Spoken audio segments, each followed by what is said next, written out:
For users who want one of the newer iPads but are not looking to spend top dollar on the 2020 iPad Pro, the choice comes down to the iPad 8 and the iPad Air 4.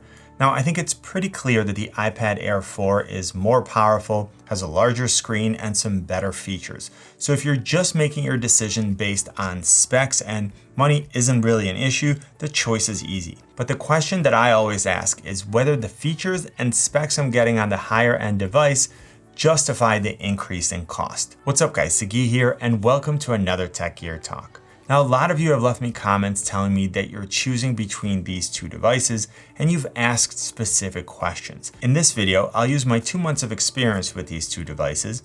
We'll talk about the features that actually matter and which storage size you should get, so hopefully I can help you choose the right iPad for you. Let's get started. As far as physical dimensions, the iPad 8 and the iPad Air 4 are pretty much the same size, again, as far as the body is concerned.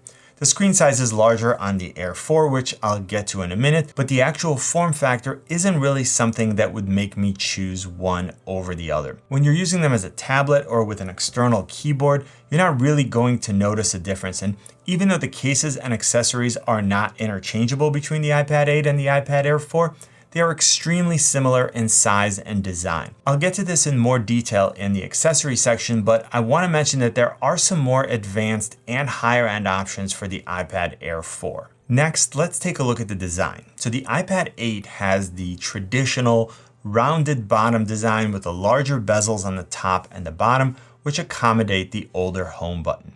The iPad Air 4 has the squared off edge design that we saw on all 4 models of the iPhone 12 and of course the iPad Pro. Personally, I love how the iPad Air 4 looks and feels.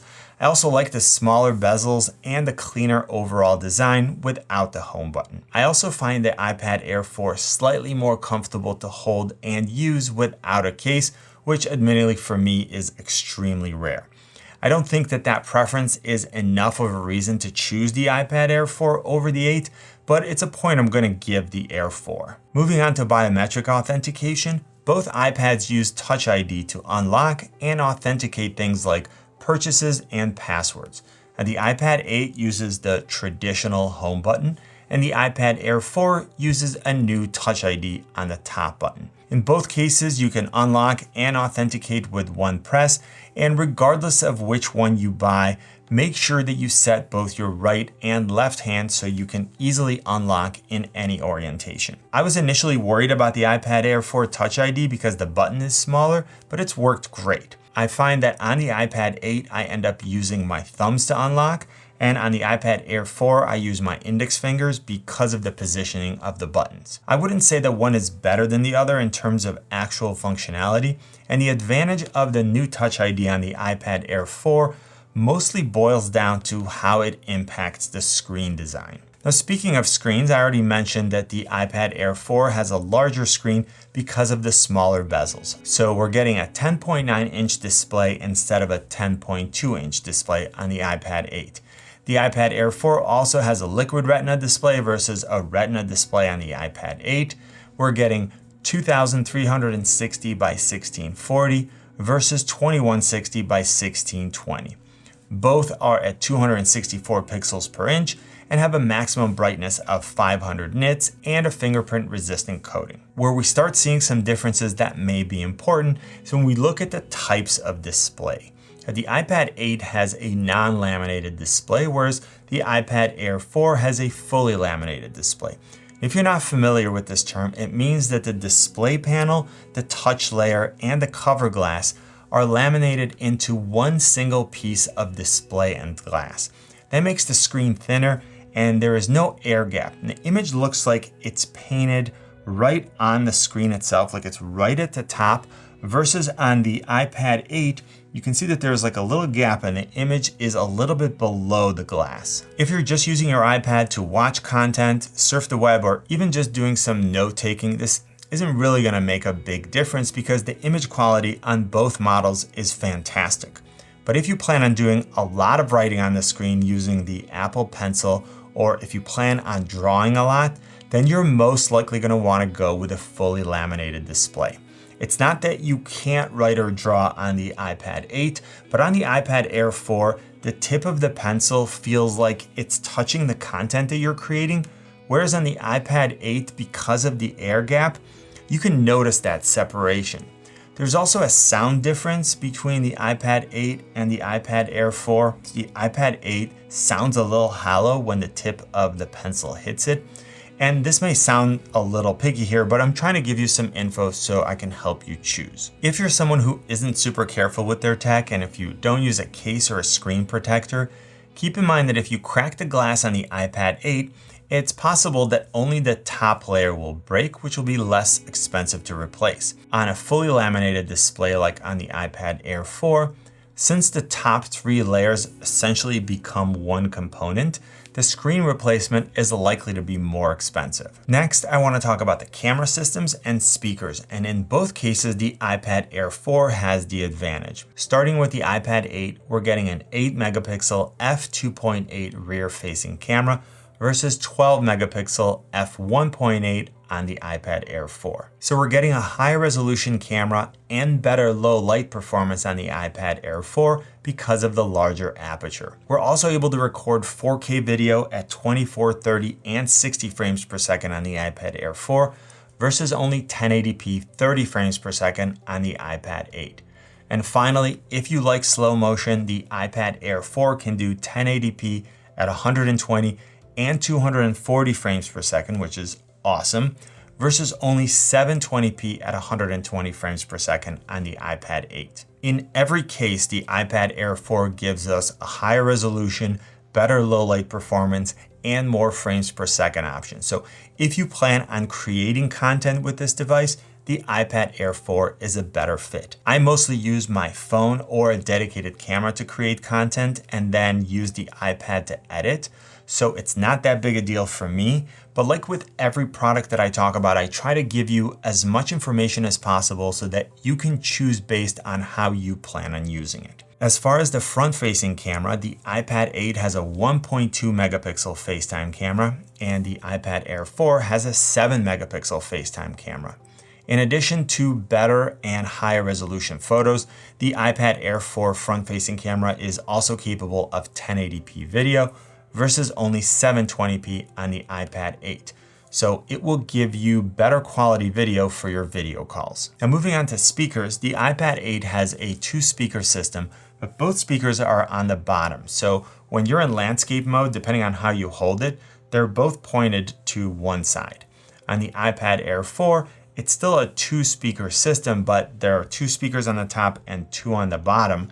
So you're not getting 4 different sounds, you're getting 2, but when you hold it in landscape, you're getting more of a stereo surround sound experience. Now, when viewing content or playing games, I definitely prefer the iPad Air 4 over the iPad 8 because it does create a fuller soundstage. Now, a little bit of personal experience here. Probably 99% of the time that I'm using these iPads, I'm using my AirPods, AirPods Pro, or another set of headphones that I'm testing. So the improved speakers are not a major selling point to me. But if you're watching content and you like to use the speakers, the iPad Air 4 provides a better experience. The next feature that I want to talk about is compatibility with the Apple Pencil, keyboards, and other accessories. Now, the iPad 8 still uses a Lightning port and it's compatible with the older Gen 1 Apple Pencil. It works great, but it requires the pencil to be plugged into the iPad to pair, and it's how I mostly charge it. If you don't feel comfortable having the Apple Pencil sticking out of the iPad 8, you can use an external charger like this one from TechMat. The iPad Air 4 uses a USB-C port, and it's compatible with the 2nd generation Apple Pencil. It's a more comfortable design in my opinion. It's less likely to roll off the table because of the flat edge. It offers double tap functionality for alternating between tools, and it pairs and charges wirelessly. I also want to reiterate the point that I mentioned in the display section where the actual Apple Pencil user experience on the iPad Air 4 is better because of the fully laminated display. So if you're a user that's going to use the Apple Pencil a lot, the iPad Air 4 does have the edge with a more ergonomic pencil design, easier pairing and more convenient charging, better functionality, and an improved user experience. Now, as far as Apple keyboards, the iPad 8 is compatible with the Apple Smart Keyboard, whereas the iPad Air 4 is compatible with the Smart Keyboard and the Magic Keyboard.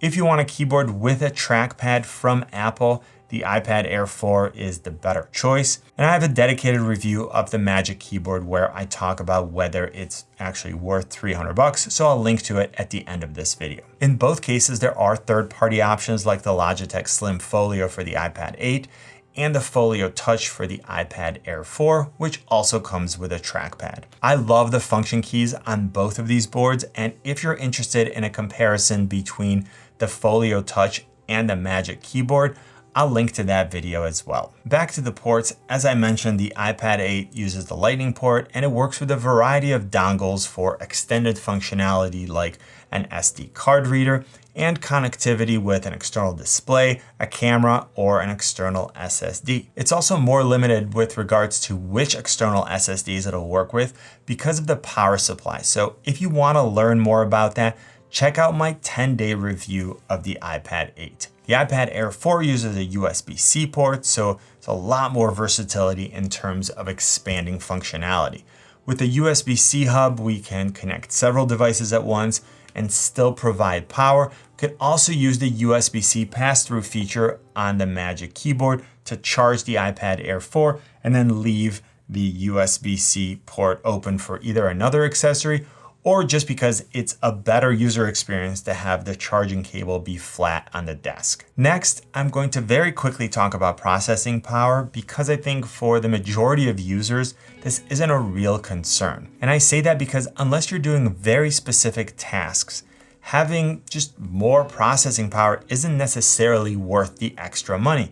But having more power is better, obviously, but you should only pay for it if you plan on using it. I also want you to think ahead when you're making this choice. So will you be doing different things in a year or two that might require this additional power? And also think about how long you plan on keeping this device. As you'd expect, the iPad 8 is less powerful than the iPad Air 4, but it has the same A12 Bionic chip as my iPhone XS.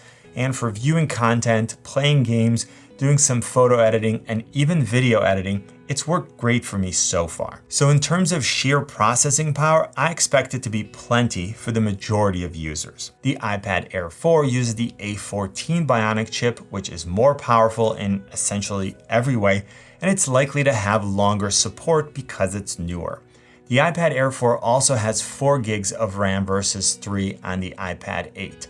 So when looking at overall processing power, if you plan on doing a lot of resource-intensive work, like a lot of photo and video editing, the iPad Air 4 will be more capable. I still use my iPad Air 2, which I think I bought in 2014. So it really depends on how you use your device and what are your expectations from it going forward. Before I move on to the storage options, if you like what you've seen so far and have gotten value from this video, let me know by giving it a thumbs up. It helps the video and the channel, and it lets me know what kind of content you like so that I can make more of it. And if it's your first time here, hit the subscribe and notification buttons so you can stay up to date on all the latest Apple gear and tutorials. All right, next let's talk about the storage options and how much storage you actually need. So the iPad 8 comes in 32 and 128 gigs, and the iPad Air 4 comes in 64 and 256 gig models. If you're only using your iPad to view content and surf the web or even download some games, 32 gigabytes should be enough. The system files take up about 14 gigs of storage, leaving you about 18 gigs of free space. As an example, a game like PUBG takes up a little over 3 gigs and Call of Duty takes up about 4.5. You can also uninstall apps that you don't plan on using to free up some additional space. Now, if you plan on doing any more than that and you're choosing the iPad 8, you'll definitely want to go with the 128 gig option. It's an excellent value and it will allow you to download a lot of large games and also store photos and videos on your iPad. Now going to the iPad Air 4, the 64 gig version gives you enough storage space if you're a casual user, even if you want to download a few larger games and store some documents. Again, you'll want more storage if you plan on doing photo and video editing, even if you plan on using files that you shot on a DSLR or mirrorless camera using an external SSD, because most of the time you're required to copy those files onto the iPad before you can work with them. Now, how much space you actually need will depend on whether you're using 1080p or 4K video, how much of it, as well as how often you want to offload the content once you're done editing. Remember that internal storage is not upgradable on either one of these. So think ahead, think of what you might be doing in the future, and make sure that you account for that when you're making your choice. All right, so hopefully this comparison between the iPad 8 and the iPad Air 4 helped you pick the right iPad for your needs. The iPad 8 starts at $329 and the iPad Air 4 at $599. And remember to check the links in the description for any specials and student discounts. If there are any other aspects of the iPads that you want me to cover in future videos, let me know in the comments section. And I really hope I was able to give you a good comparison between the iPad 8 and the iPad Air 4. If I did, please let me know by giving this video a thumbs up, tweet it, share it, and if you haven't yet, join the community by hitting the subscribe and notification buttons. You can always find me on Instagram, Twitter, and Facebook at Tech Gear Talk. You know what I always say, buy it nice or buy it twice. Good luck and see you soon.